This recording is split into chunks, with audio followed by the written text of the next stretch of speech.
Hey Virgo, welcome to your weekly reading for the 20th to 27th of October. I am Charlene Lizette. Whether you're new or whether you are returning, a massive thank you to you. Either way, I hope you click subscribe and become a part of our collective.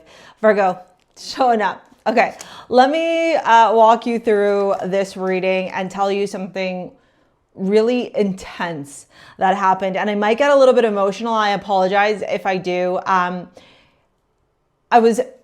I was compelled to read a really old journal of mine when I was tuning into your energy, which is really weird. Like if you are new here, not only do I actually read the cards and the message of the cards, but I weave together my psychic abilities. I'm very psychic, Pisces, moon and rising. So if you know, you know, and I got Jupiter in the 12th house. If you know, you know, okay?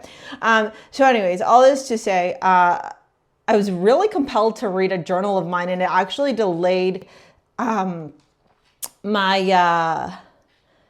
reading for you guys, because it almost made me feel like I had to go back memory lane for you guys. It was really weird energy.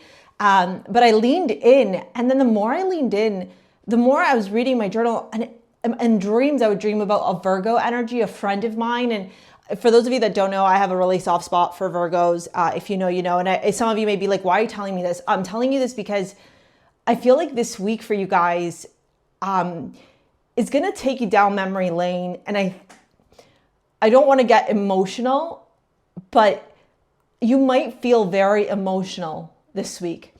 And the emotions that arise from this week are a result of a deep healing that is happening for you guys, where you've kind of come potentially full circle. Remember, right now in the cosmos, the South Node is in Virgo. So if you have any of your personal Virgo aspect placements, conjunct that that South Node, or whatever house you have Virgo in your chart, it's going to be different for all of you guys. If you need help, book a session with me and we can do a cosmic session. But anyways, all this to say, it was like the release, and it was so healing, but also like there was a little bit of grief. I'm not going to lie. And like, I'm trying not to get emotional here. But it's the release, babe. It's the release. Look, you got the Fool, right? So starting a new chapter. For those of you that know how to read tarot, that is literally beginning of a new chapter, a new beginning. The Hermit, right? Which is you, introspection, self-reflection, moments of solitude. The Nine of Swords, sleepless nights, anxiety, depression, sadness, grief, all the emotions, but up here, right? It's you guys. It's swords energy. Swords are connected to mercurial energy. You're ruled by Mercury. The Hermit here, the Fool. Okay, like I was saying, and then after the release, the purge of the deep emotions, the deep feelings, the sadness, whatever, the grief, whatever it is that you are, currently processing, you begin a new chapter. And I love this for you. I love this for you because it tells me that in one way or another, you're coming full circle here, okay? And we're going to pull out more cards as well. But in one way or another, you're coming full circle. Whereas in the past, you may have found yourself feeling lesser than, unworthy, like you're not deserving, like no one will pick you, or that you are betrayed, abandoned. This time you pick you. This time you pick you, Virgo. This time you say, this is for me, by me, to me. It's like that Miley Cyrus song, I Can Buy Myself Flowers, right? Imagination, I embrace and nourish the creative aspect of my mind. And then we have Mars energy.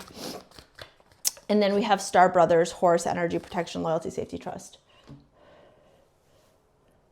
The Knight of Cups to the King of Cups. There's a moment here of deep emotional maturity, deep emotional evolution here, that leads you to a new chapter, because we have the Queen of Swords here. So it's like this evolution in your emotions and your feelings where you go, oh, wow, Char, like I didn't realize I was doing A, B, C, D, and E in my life, in my relationships, in my career, in my eating habits, in my self-belief, like in my self-worth, my self-trust, like wherever you are at in your journey, right? Wherever you're feeling like you are evolving, growing, expanding, wherever you have asked. Like if I even go back to that journal I was telling you about, there was a chapter. It was during an eclipse, actually.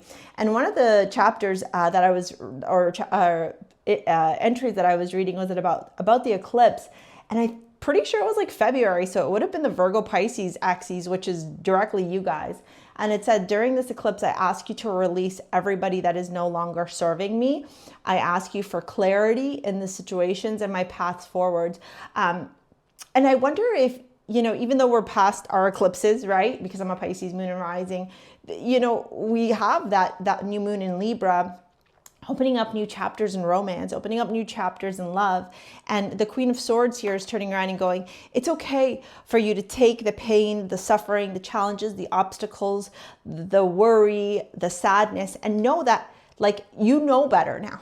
Oh my God, here I go again, right? You know better now. So now you're going to choose from a place of love, self-love above all else, self-trust, loyalty to self. And then with Mars here, there's a drive, there's a passion. And then with imagination, I embrace and nourish the creative aspects of my mind, right? And so it's like, you're realizing, you know what, despite the hardship, despite the challenges, despite whatever difficulties or pain, suffering, grief, betrayal, sadness, loss that I've experienced in my past lives, I know better now. So I can make better choices. And because I'm making better choices, I'm aligning myself with the Four of Wands, celebration, happiness. And this is like so beautiful for your soul's growth and your soul's evolution. Even the fact here that you're showing up as the Hermit, I really love this energy. I truly do. And you got Venus as your amulet as well. Venus is currently in Libra, and it's going to be moving over into Scorpio soon with Mercury there as well. And it's, you know, going to be adding layers for you guys, okay? So you're going to have to look at your chart and see what's going on in your chart. In your love life here, and if you want to book a session, it's down in the description box below. Look at you, Nine of Pentacles here showing up again in the Sun, Four of Cups. Maybe some of you are finally walking away from romantic relationships, romantic partnerships, connections here where you're not respected, you know, where there's lies, there's deceit, there's cheating, there's, you know, a lack of transparency, and you're realizing it's not that I'm not good enough for somebody, it's that they're not good enough for me. And that is a huge shift in your self-love, in your self-respect. The Queen of Wands, yeah, look at that. The Queen of Wands, Nine of Pentacles. Let's get one for the Sun here. And I'm going to pull out some other cards in a minute. Queen of Cups, the Sun. It's like you're emotionally here. Oh, we got a pair, King and Queen of Cups. So, you know, potentially some of you might be preparing here for new love to enter into your life, right? New romance, new romantic connections, or being open to welcoming in and receiving love in your life, you know? Twin flame, oof.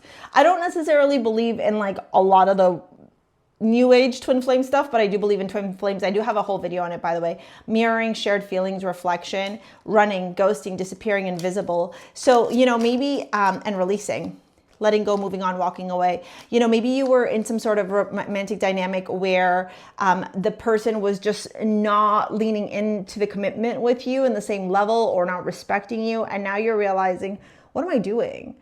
What am I doing? Because actually in one of the entries, it was about a breakup I went through. And I said, like, literally, like, if this person is not for me, remove them from my life. And literally they were removed from my life. So this could be, you know, mirroring kind of what you're going through, right? And you and I, because my moon and my rising are in Pisces, my Virgo is my 7th house. So, you know, a lot of you Virgos come to me for guidance, for support. And I go to you guys for things like legal stuff, my estheticians, like all of my like people who serve me, who are of service to me, are Virgos in my life. It's actually really crazy. But it's also not surprising. And a lot of my friends are as well. So, you know, that is a huge revelation for you with respect to how you're going to choose to show up in romantic relationship, romantic dynamics moving forward from a place of self-love and self-empowerment instead of from a place of desperation. Like, I'm not enough. It's like, no, they're not enough for me. And that's why they're being removed from my life, because I deserve better. If you want to work together with me in any capacity, it's down in the description box below. Here's your quarterly reading to help you navigate the last few months of 2025. Thank you for your likes, your comments, your shares, your subscribes. We'll see you later, alligators. Peace out. Bye.